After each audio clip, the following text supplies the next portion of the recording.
અમિત પટેલ, જૂનાગઢ જિલ્લા કોંગ્રેસ પ્રમુખ, GMERS hospital Junagadh ખાતે જે 20 તારીખે ફેરવેલ કાર્યક્રમનું આયોજન થયું, ત્યારે મારે કહેવું છે કે મેડિકલ હોસ્પિટલ જૂનાગઢની સિવિલ હોસ્પિટલની બાજુમાં છાત્રોએ રાત્રે 2 વાગ્યા સુધી જે ડીજે પાર્ટી ચલાવી, એમની પરવાનગી કોણે આપવામાં આવી અને ત્યાંના ડીને શું કર્યું?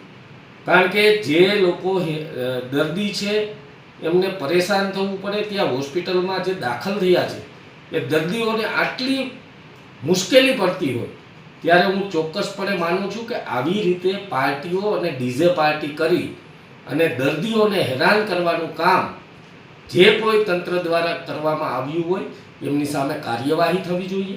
હું ચોક્કસપણે માનું છું કે સિવિલ હોસ્પિટલમાં ગરીબ જે દર્દીઓ આવી રહ્યા છે એમને યોગ્ય સારવાર તો મળતી નથી, અને એમ છતાં પણ આવી રીતે ડીજે પાર્ટીઓ કરીને જે દર્દીઓને હેરાન કરવાનું કામ થઈ રહ્યું છે, ત્યારે આ તમામ વિરુદ્ધ કાર્યવાહી કરવા માટે વિનંતી કરું છું સરકારને.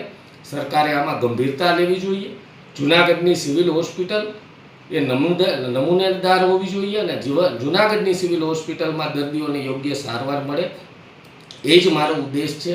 હું ચોક્કસપણે માનું છું કે આવનારા દિવસોમાં સિવિલનો વહીવટ સુધરે અને આવનારા દિવસોમાં હું ખુદ મુલાકાતે પણ જવાનો છું.